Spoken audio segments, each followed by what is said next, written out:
lấy từ rô lui và bạ chiên áp từ chạy lui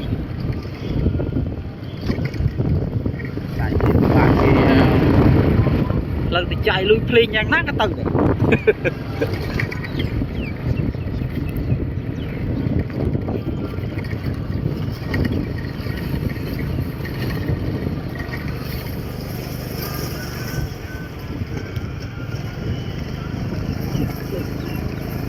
sao đây thế này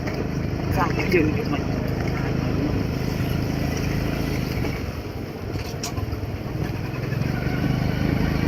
mình cho cái sợi vô bao cho ăn chạy chạy cái cọc ở cái mơn bấy bắt đầu nóng này gọi là sợi này